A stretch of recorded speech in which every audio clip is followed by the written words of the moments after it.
लोना चमारिन और त्रिजटा अघोरी तंत्र मंत्र के क्षेत्र में पहुंची हुई विभूतियां हैं। इनकी साधना इतनी उच्च कोटि की रही है कि इनके बाद के साधक इनकी साधनाओं को सिद्ध करके इनके नामों को प्राप्त होते रहे हैं। जैसे यदि कोई साधक माता लोना चमारिन की साधना सिद्ध करे तो वह लोना चमारिन तांत्रिक के नाम से जाना जाने लगता है, और वहीं पर यदि कोई साधक त्रिजटा अघोरी की साधना सिद्ध कर ले तो वह स्वयं ही त्रिजटा अघोरी के नाम से विख्यात हो जाता है। यहाँ पर जो हम कहानी प्रस्तुत करने जा रहे हैं उसे श्री नारायण दत्त श्रीमाली जी के एक शिष्य ने लिखा है, और इस कहानी में ऐसे ही दो साधकों के युद्ध का वर्णन है जो 1952 में कामाख्या के मंदिर में घटित हुआ था। इन दोनों साधकों में से एक त्रिजटा अघोरी साधक था और दूसरा लोना चमारिन का साधक था। यह पूरी कहानी बड़ी ही रहस्यमय, रोचक और रोमांचक भी है। इस कहानी को आप अन्य लोगों के साथ शेयर कीजिए और हमारे चैनल को सब्सक्राइब कीजिए, और हम आपको इस कथा से रूबरू कराते हैं। अब आइए कथा को प्रारंभ करते हैं। तंत्र मंत्र की सिद्धियों के लिए और हर प्रकार की मनोकामना की प्राप्ति के लिए कामाख्या मंदिर विश्व का एक प्रसिद्ध मंदिर है, क्योंकि यहाँ पर उच्च कोटि के साधकों ने साधनाएं सिद्ध की हैं। यह सारी की सारी भूमि ही पुण्य भूमि है। साधकों के लिए तो यह तीर्थ स्थली है। जो साधक हैं उन्हें अपने जीवन में एक बार तो कम से कम इस कामाख्या मंदिर में जाना ही चाहिए, तभी उन्हें अनुभव होगा कि पुण्य भूमि का तात्पर्य क्या होता है। उस स्थान का कुछ ऐसा ही महत्व है कि व्यक्ति स्वयं ही साधना में रत हो जाता है। चारों तरफ का प्राकृतिक वातावरण और उसके बीच कामाख्या का विश्वविख्यात मंदिर, यह अपने आप में ही अद्वितीय और मनोहारी है। माँ काली की भव्य विशाल मूर्ति जीवन को सांत्वना और सुख देने में समर्थ है। उनके लपलपाती निकलती हुई जीभ पूरे विश्व के दुख और दैन्य को ले लेने के लिए उद्यत है। गले में पड़ी हुई नरमुंडों की माला जीवन की निस्सारता को उद्घोषित करती है, और इससे बढ़कर माँ काली का संपूर्ण विग्रह आंखों को संतोष और हृदय को सुख देने में समर्थ है। यह मंदिर अत्यंत प्राचीन है। कहते हैं कि जब भगवान शिव की अर्धांगिनी सती अपने पिता दक्ष के व्यवहार से अपमानित होकर यज्ञ के कुंड में कूद पड़ी, तब क्रोधित अवस्था में भगवान शिव ने उनकी लाश को अपने कंधे पर उठाकर पूरे विश्व का भ्रमण किया था। भगवान शिव इस कृत्य से इतने क्रोधित हुए कि उनकी आंखों से निकलती हुई चिंगारियां पूरे वन प्रांतर को जलाकर खाक कर रही थी। उन्हें कहीं पर भी संतोष नहीं मिल रहा था। इसी कामाख्या मंदिर के स्थान पर आकर माता सती का सिर गिर पड़ा, और तभी से यह विश्व का श्रेष्ठतम शक्तिपीठ बन गया। सबसे पहले भगवान शिव ने इस स्थान पर बैठकर उच्च कोटि की तांत्रिक साधनाएं संपन्न की और कहा कि आज से यह स्थान स्वयं ही सिद्ध स्थान है। जो भी साधक यहाँ साधनाएं करेगा उसे निश्चित रूप से सफलता मिलेगी। उनके शब्द कुछ ऐसे थे कि पूरे संसार में कहीं पर भी बैठने से और साधना करने से भी यदि सफलता नहीं मिल रही हो तो वह साधक इस स्थान पर बैठकर साधना संपन्न करे, उसे निश्चित रूप से सफलता मिल जाएगी। कालांतर में इसी स्थान पर मत्स्येंद्रनाथ और गुरु गोरखनाथ ने भी साधनाएं संपन्न की। जिस स्थान पर भगवान शिव बैठे थे वहीं सप्तमुंडी आश्रम कहलाया, और ठीक इसी स्थान पर बैठकर गुरु गोरखनाथ ने अपनी साधनाओं के द्वारा अलौकिक सिद्धियां प्राप्त की। आगे चलकर त्रिजटा अघोरी ने भी 6 वर्ष तक इसी स्थान पर बैठकर उन सिद्धियों को प्राप्त किया जो अपने आप में दुर्लभ और अलौकिक कहलाती हैं। साथ ही माता लोना चमारिन ने भी कामाख्या मंदिर में ही अपनी सिद्धियां प्राप्त की थी। भुरभुआ बाबा, स्वामी कार्तिकेय, विरूपाक्ष बाबा, स्वामी अजगानंद और कपाली बाबा जैसे विश्वविख्यात योगियों ने भी इसी स्थान पर बैठकर अपनी साधनाएं सिद्ध की थी। इन्हीं सिद्ध व्यक्तियों में से एक थे स्वामी असंज्ञानंद। असंज्ञानंद एक ऐसे साधक थे जिन्होंने माता लोना चमारिन को सिद्ध कर रखा था। विदेश के अद्भुत और आश्चर्यजनक सिद्धियों के स्वामी थे। अघोर साधना के क्षेत्र में उनका कोई मुकाबला नहीं था। उच्च कोटि के साधक आज भी अपनी साधना प्रारंभ करने से पूर्व स्वामी असंज्ञानंद को मन ही मन प्रणाम करके साधना प्रारंभ करते हैं। कहा जाता है कि वे क्रोधी भी थे, लेकिन साथ ही बड़े सहज योगी भी थे। स्वामी जी का सहयोग और आशीर्वाद प्राप्त करके ही अनेक साधनाएं सिद्ध हो जाती हैं। उनका शरीर बड़ा ही लंबा चौड़ा था, वक्षस्थल विशाल था और लंबी जटाओं के स्वामी थे असंज्ञानंद। उनके व्यक्तित्व के सामने सिर स्वतः ही झुक जाता है।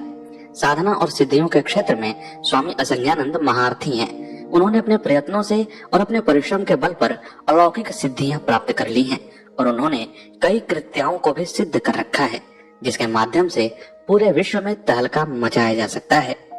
नारायण दत्त श्रीमाली जी के शिष्य लिखते हैं कि मुझे उनसे मिलने का अवसर मिला है और उनका दर्शन वास्तव में ही जीवन का पुण्य कहा जाता है। यद्यपि वे अत्यधिक शांत, सरल और सौम्य हैं, परंतु यदि उनके अहम पर चोट की जाती है या उन्हें कोई चुनौती देने की मुद्रा में खड़ा हो जाता है तो वे क्रोध के साक्षात विग्रह बन जाते हैं। उस समय उनका चेहरा ही नहीं अपितु तो पूरा शरीर अग्निमय हो जाता है। वे सामने वाले को ध्वंस करने में एक क्षण के लिए भी नहीं हिचकिचाते। ऊंचा से ऊंचा साधक और उनके शिष्य भी उनके स्वरूप से और प्रभाव से परिचित हैं और इसीलिए उनसे बात करते हुए डरते हैं। उनका रुख और प्रसन्न मुख मुद्रा देख कर ही उनसे बात करने का वे सब साहस जुटा पाते हैं। कहा जाता है कि असंज्ञानंद क्रोध का ही दूसरा नाम है। साल था 1952 का, अप्रैल का महीना चल रहा था। स्वामी असंज्ञानंद इसी सप्तमुंडी स्थान पर बैठकर 9 कृत्यों को सिद्ध करना चाहते थे, जो कि अपने आप में दुष्कर और कठिन साधना कही जाती है। यह एक ऐसी साधना है जिसे सिद्ध कर लेने पर व्यक्ति विश्व का अजेय साधक बन जाता है, परंतु यदि पूरे साधना काल में कोई त्रुटि रह जाए तो वह स्वयं ही जलकर राख हो जाता है। ऐसी कठिन साधना को संपन्न करने के लिए यह काफी हिम्मत और हौसले की जरूरत होती है। इस साधना को सिद्ध करने के लिए स्वामी जी ने इस महत्वपूर्ण स्थान को चुना, जिससे कि वे अपने उद्देश्य में सफलता प्राप्त कर सके। स्वामी असंज्ञानंद कामाख्या मंदिर में पहुंचे और मां काली के सामने खड़े होते ही उनका सारा शरीर रोमांचित और भाव विह्वल हो उठा। उनके मुंह से अनायास ही मां काली की स्तुति निकल पड़ी और बोलते बोलते ही काली विग्रह के सामने उनका ध्यान लग गया। वे कितने समय तक ध्यानस्थ रहे इसका उन्हें होश नहीं रहा। उनकी चैतन्य अवस्था पुनः जब प्राप्त हुई तब उन्हें लगा कि मां काली कह रही हैं कि वत्स, जिस उद्देश्य से और जिस साधना के निमित्त तुम आए हो वह साधना प्रारंभ करो, तुम्हें अवश्य ही सफलता मिलेगी। कुछ पल वहां बैठने के बाद स्वामी असंज्ञानंद सप्तमुंडी स्थान पर आ गए, जहां पर उन्हें आने वाले दिनों में साधना संपन्न करनी थी। सप्तमुंडी स्थान साधना के लिए प्रसिद्ध है। कहते हैं कि इस स्थान पर भगवान शिव ने स्वयं बैठकर त्रैलोक्य विजय की साधना संपन्न की थी। इसके बाद उच्च कोटि के साधकों, ऋषियों ने भी इस स्थान का महत्व अनुभव किया था। कालांतर में शंकराचार्य ने इसी सप्तमुंडी शिला पर बैठकर विश्व प्रसिद्ध काली स्तोत्र की रचना की थी और स्तोत्र पूरा होते होते भगवती महाकाली ने स्वयं वहां उपस्थित होकर शंकराचार्य को अपने हाथों से भोजन कराया था। इसी स्थान पर बाद में गुरु गोरखनाथ ने आश्रम स्थापना की और तभी से यह स्थान सप्तमुंडी आश्रम कहलाने लगा। कहा जाता है कि यहाँ पर सप्तमुंडों की बलि दी गई थी। कुछ लोगों की धारणा के अनुसार यहाँ पर एक बार मंत्र उच्चारण करने पर 7 प्रतिध्वनियां स्वतः ही उच्चारित हो जाती हैं, इसीलिए इस स्थान को सप्तमुंडी कहते हैं। जो भी हो, पर निश्चित है कि यह स्थान साधना की दृष्टि से अद्वितीय है। इधर असंज्ञानंद जी ने सप्तमुंडी आश्रम का दर्शन किए और वहीं पर अपनी साधना प्रारंभ करने का विचार करके अपने शिष्यों के साथ अपने आश्रम में वापस लौट आए और उधर कपाल स्वामी भी इसी जगह पर आ पहुंचे। वे भी यहीं पर साधना करना चाहते थे। कपाल स्वामी भी इस देश के महान योगी और तंत्र साधनाओं के अधिकारी साधक थे। लगभग 150 वर्षों से भी ज्यादा आयु प्राप्त करने के बावजूद वे चिर यौवन दिखाई देते थे। उनके चेहरे पर एक अपूर्व आभा और तेज प्रतिक्षण अनुभव होता था। वे साधना के क्षेत्र में त्रिजटा अघोरी साधना संपन्न कर चुके थे। कपाल स्वामी भी अत्यधिक क्रोधी थे। वे जितने पहुंचे हुए योगी थे उतने ही बड़े क्रोधी थे। वे दुर्वासा के अवतार कहे जाते थे।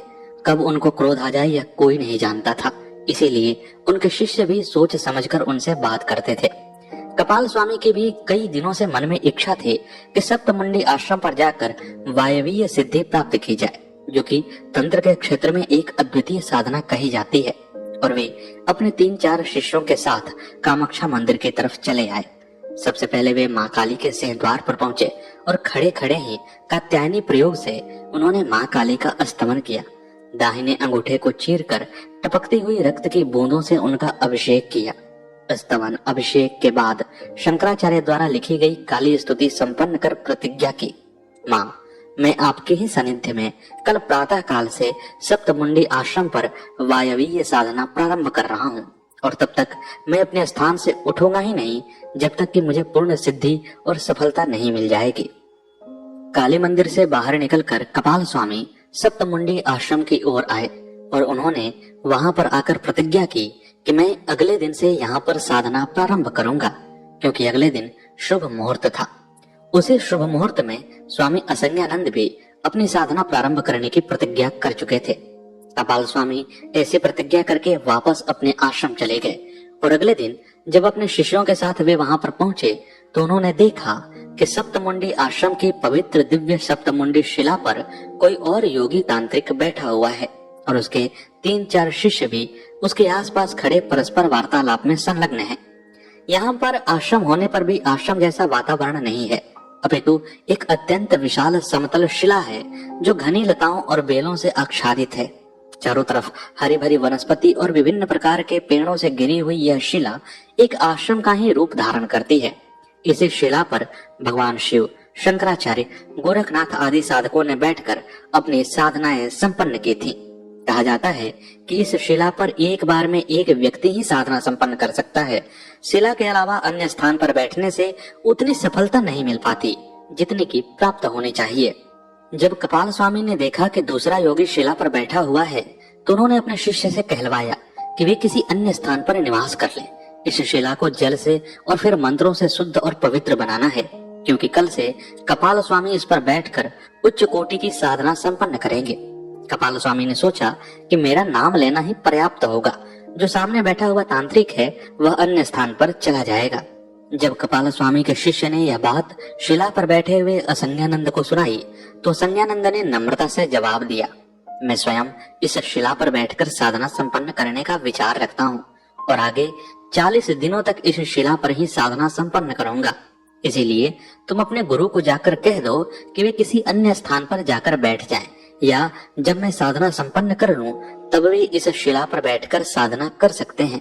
पर इससे पूर्व किसी प्रकार से यह संभव नहीं है कि मैं इस स्थान से हट जाऊं और अन्य किसी स्थान पर बैठकर साधना करूं।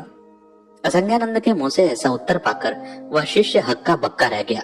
उसने सोचा कि इस बैठे हुए व्यक्ति को शायद कपाल स्वामी की सिद्धियों के बारे में कोई जानकारी नहीं है, तभी यह ऐसी बात कर रहा है।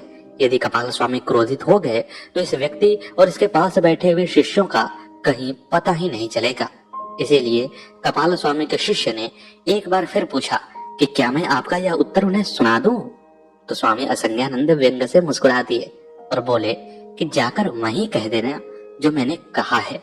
शिष्य ने वापस आकर कपाल स्वामी को वे वाक्य ज्यों के त्यों सुना दिए जो असंज्ञानंद ने कहे थे।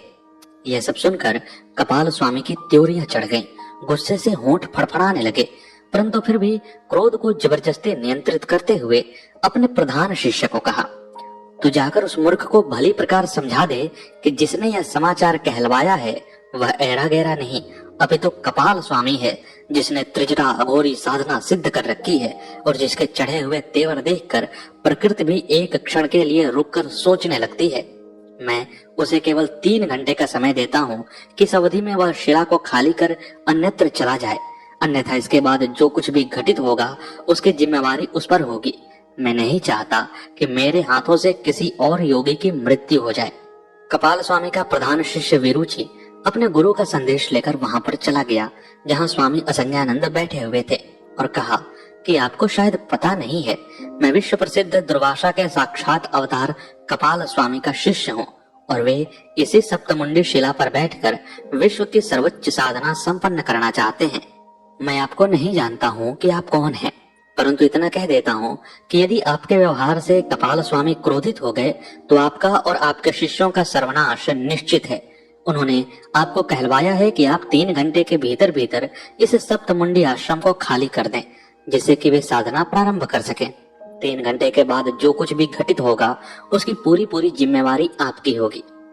यह सुनकर असंज्ञानंद जोरों से अट्टहास कर उठे और बोले, तू अभी छोकरा है और तेरा गुरु कपाल स्वामी मेरे सामने बच्चा ही है। उसे जाकर कह दे कि असंज्ञानंद को आज्ञा देने वाला न तो अभी तक पृथ्वी पर पैदा हुआ है और न आने वाले वर्षों में कोई पैदा होगा। मैं साधना प्रारंभ करने के अवसर पर लड़ाई झगड़ा नहीं करना चाहता। उसको जाकर कह दे कि मैं 40 दिनों की साधना संपन्न करने के लिए कटिबद्ध हूँ, प्रतिज्ञाबद्ध हूँ और यह कहते कहते उन्होंने हाथ के झटके से उसे वापस जाने के लिए कह दिया। इतनी बात तो कपाल स्वामी के लिए असह्य ही थी। कोई उनकी बात को काट दे या उनका विरोध कर दे यह उनके लिए मृत्यु के समान था।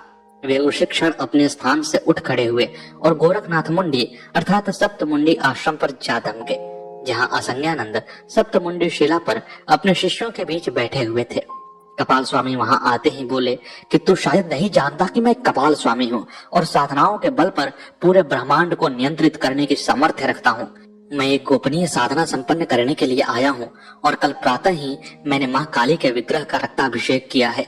अच्छा है तुम इस स्थान से हट जाओ और इस प्रकार की छिछोरी बातें तुम्हारे मुंह से अच्छी नहीं लगती। तुम्हारा हट बेकार है।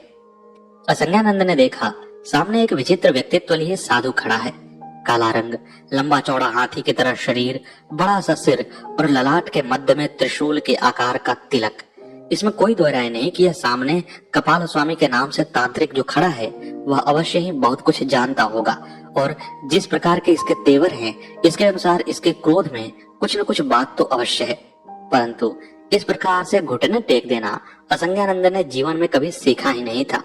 उसकी चुनौती के मुख मुद्रा को देखकर उन्होंने जवाब दिया कि तुम कपाल स्वामी हो ऐसा तुम्हारे शिष्य से पता चला है, परंतु तुम जैसे सैकड़ों कपाल स्वामियों को मैं अपने जेब में लिए घूमता हूँ। तुमने अंगूठे के रक्त से काली का स्तवन अर्चन किया है, परंतु तुम्हारी बलि दी जानी बाकी है और यदि तुम अपने आप में नियंत्रित नहीं रहे तो ऐसा क्षण भी आ सकता है कि जबकि तुम्हारा भक्ष्य माँ काली स्वीकार करे। असंज्ञानंद की ऐसी बातों को सुनकर कपाल स्वामी का सारा शरीर अंगारे की तरह लाल हो गया। शरीर काला तो था ही, क्रोध के तेज में वह भयानक भी हो उठा। उसी समय वहीं पर खड़े खड़े ही कपाल स्वामी ने हवा में हाथ लहराया और कुछ काली मिर्च तथा पीली सरसों के दाने शून्य में से प्राप्त किए और तीव्र मारण प्रयोग करते हुए वे दाने हवा में उछाल दिए। हवा में उन दानों का उछलना था कि मारक मंत्र के प्रभाव से एक एक दाना बंदूक की गोली की तरह तीव्र प्रभाव युक्त बन गया और वे सभी दाने असंज्ञानंद के सीने से जा टकराए। यदि कोई दूसरा सामान्य सा तांत्रिक होता तो निश्चित ही उसी क्षण उसकी मृत्यु हो जाती। कोई ताकत उसको बचा नहीं सकती थी, परंतु असंज्ञानंद ने उस वार को झेल लिया और पलटकर बोले, मैं असंज्ञानंद तुम्हें फिर सावधान करता हूँ कि इस प्रकार का कृत्य तुम्हारे लिए उचित नहीं है। यदि मैंने पलटकर वार किया तो तुम्हारे शरीर के चिथड़े चिथड़े होकर हवा में उड़ जाएंगे और तुम्हारा कोई अस्तित्व नहीं रहेगा। परंतु कपाल स्वामी कम मानने वाले थे। वे त्रिजटा अघोरी की साधना सिद्ध कर चुके थे। उन्होंने कृत्या प्रयोग करने का निश्चय किया। यदि मारण प्रयोग से कोई जानकार तांत्रिक नहीं मरे तो फिर कृत्या के प्रयोग से तो सर्वनाश निश्चित है। असंज्ञानंद भी समझ गए कि सामने खड़ा हुआ यह तांत्रिक अपने तंत्र मद में पागल हो रहा है। यदि समय रहते इसे नहीं रोका गया तो यह कुछ भी कर सकता है।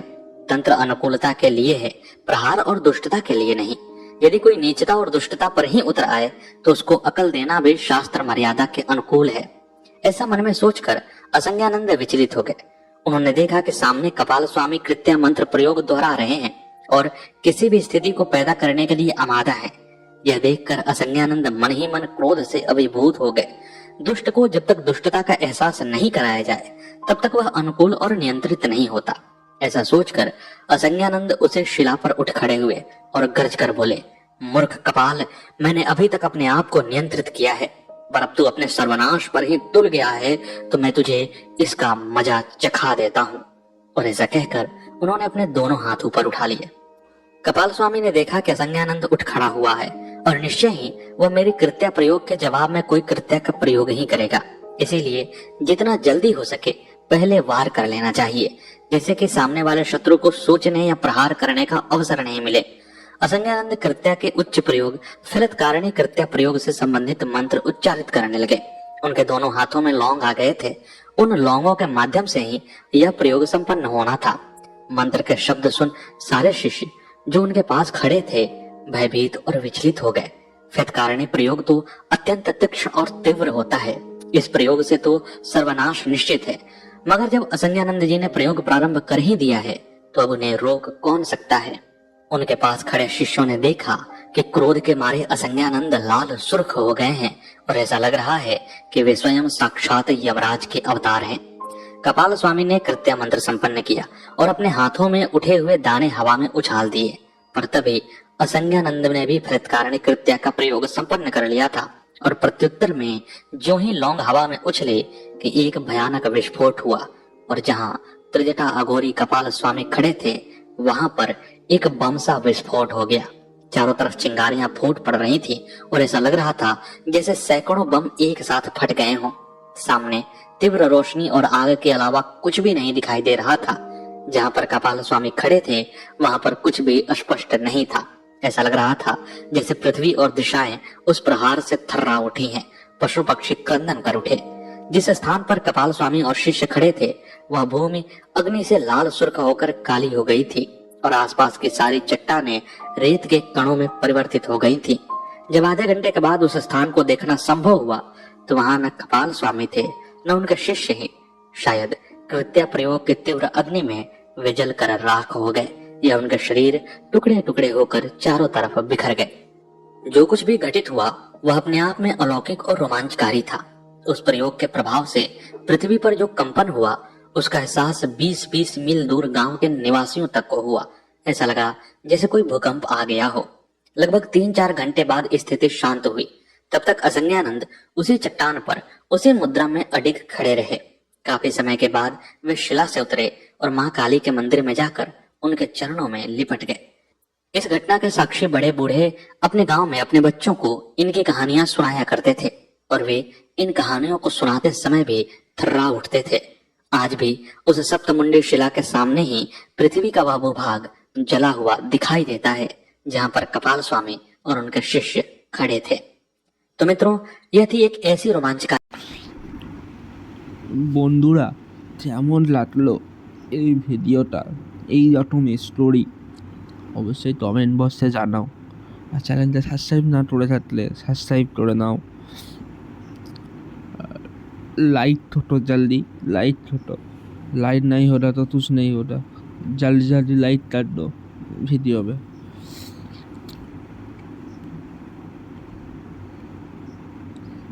अभी भी सब्सक्राइब नहीं किया है तो सब्सक्राइब कर दो। सब्सक्राइब कर दिया? ओके, सब्सक्राइब किया तो बेल बटन भी नोटिफिकेशन ऑन कर दो, क्योंकि जब भी ऐसा स्टोरी आएगा जल्दी से जल्दी नोटिफिकेशन आपके फ़ोन में जाना चाहिए। जल्दी से जल्दी, जल्दी से जल्दी।